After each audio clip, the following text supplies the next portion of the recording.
Hello everyone, welcome to today's video. I am Isa, the co-host of the Pizza System, and today's video is about sleep, more accurately about sleeping struggles. So DID can be the cause of sleeping struggles sometimes, but more often the disorders that can come with DID or comorbid disorders cause much more trouble than DID does.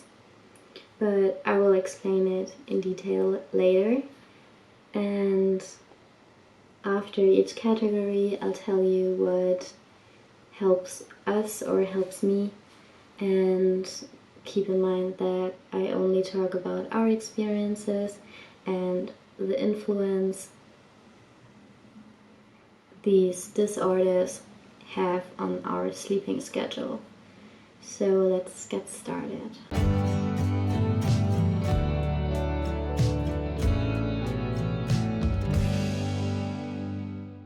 To start, I'll tell you the things we struggle with the most. These are going to sleep and falling asleep, and also sleeping through the night. A big part for me and a big part for others is anxiety. Anxiety causes me, for example, to be caught up in a spiral with thousands of thoughts. They're just racing everywhere, and I can't stop thinking about fears, catastrophes, future, and just everything that stresses me out a lot. So I will, for example, think about my past, what I'm doing wrong at the moment, what I will do wrong in the future, what I'm failing at right now, and all of that is not very relaxing and actually makes my heart and body be more active and just in panic kind of, and that's not very positive and good for trying to fall asleep.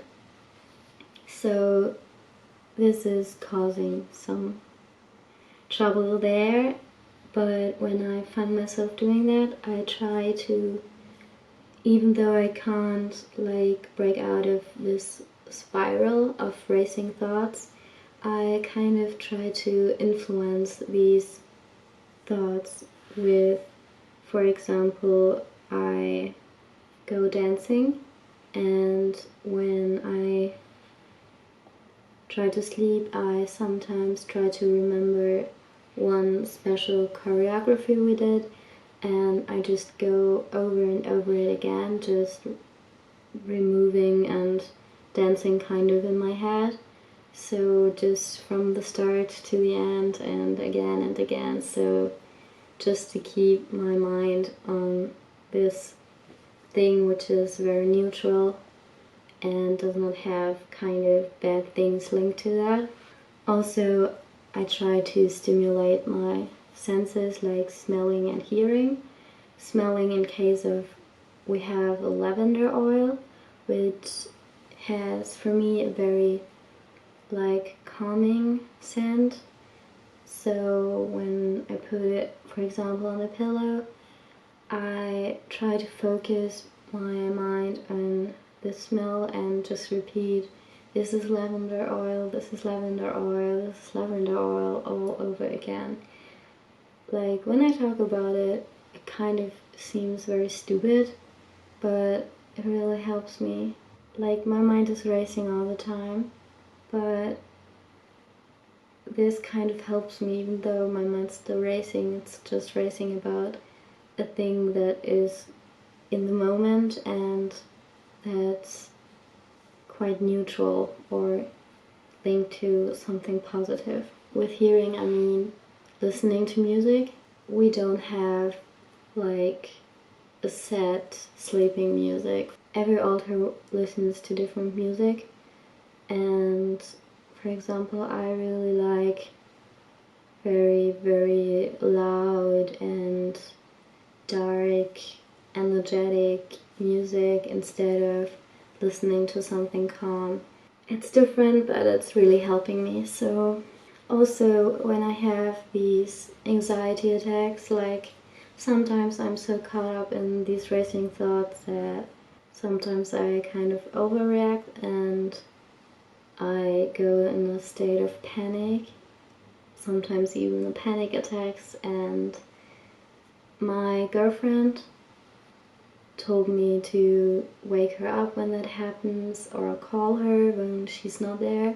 For example, when I start panicking, I feel nauseous and I'm feeling dizzy, but this leads me to think of something triggering that happened to me, and I go completely crazy and I think it will happen all over again, and then she can tell me, no, you're fine, you're just overreacting, calm down, everything's okay, you're safe, I'm here, talk to me. And that's very, very, very helpful for me. Another disorder linked also to DID is PTSD, which is a trauma disorder. And PTSD is mostly causing us trouble just going to sleep or sleeping through the night. With going to sleep, there is, when you go to sleep, it's mostly dark.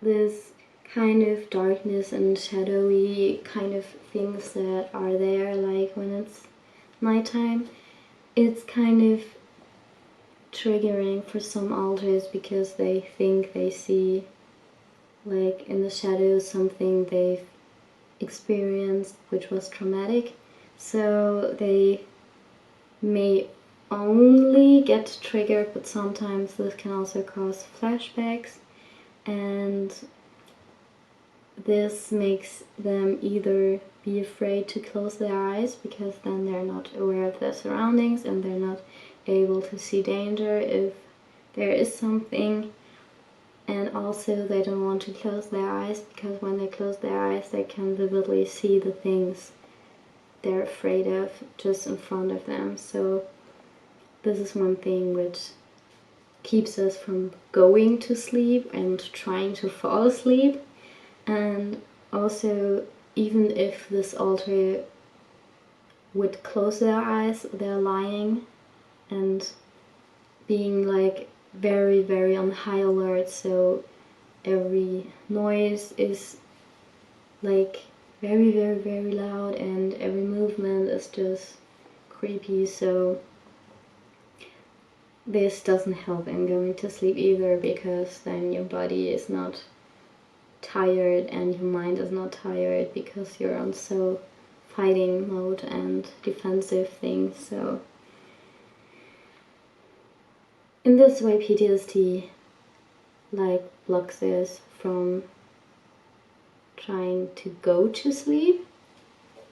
And something that is quite common with PTSD and also quite common in DID are nightmares, and nightmares causes trouble to sleep through the night because in our case our nightmares are very, very vividly and they can cause pain, sadness and other negative emotions.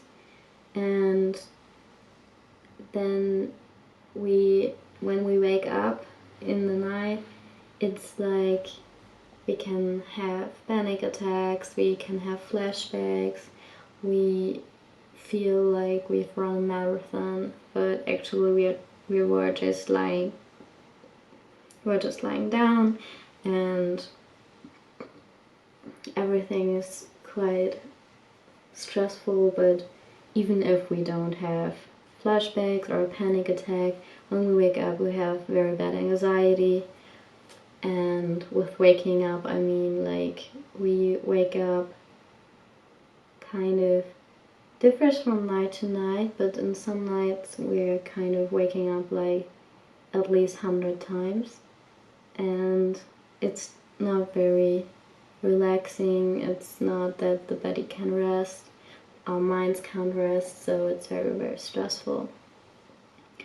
And because of these nightmares, some alters are afraid to go to sleep because they don't want to experience them, which I can understand, but still the body needs sleep, and yeah, it's something we need and we can't like get around it. I'm yawning throughout filming this video because I took the notes yesterday or today night when I couldn't sleep, so it's quite matching, but I'm very, very tired. So now I can talk about what DID specifically causes in trouble with a sleeping schedule. Is that some systems have non-human alters. In case of the non-human alters, is that some of our non-human alters don't need sleep in the inner world. They are creatures that don't need to sleep, they're not tired, but when they front, it's quite difficult because they're not aware of the needs of the body and that sleeping is a thing. And many alters, they're not wanting to sleep because they haven't been fronting for a while and they want to use their time in the body in a different way. Or also with the DID also comes dissociation, and even when you're not switching, it may be that an alter is so dissociated that they're not aware of the time that's passing, and even if they wanted to go to sleep, like they dissociate and it's 2 hours later and they're still not sleeping.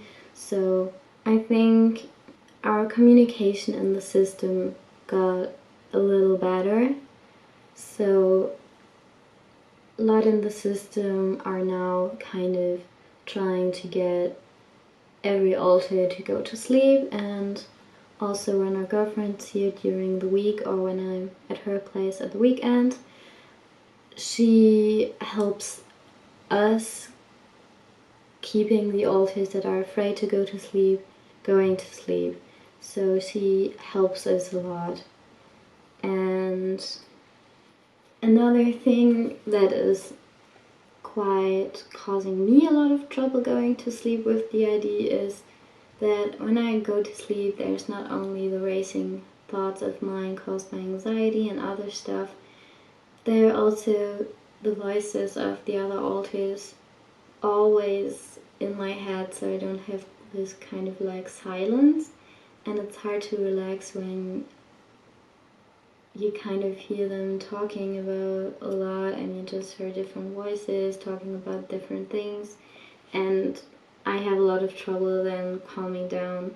And also I am diagnosed with BPD, and BPD is quite difficult to deal with, and in terms of sleeping, BPD makes it hard because I'm kind of too tense to sleep, which is quite annoying, but I don't want to go into detail with that because it would trigger me a little, which I don't want at the moment because I feel quite okay today. So that's all about that.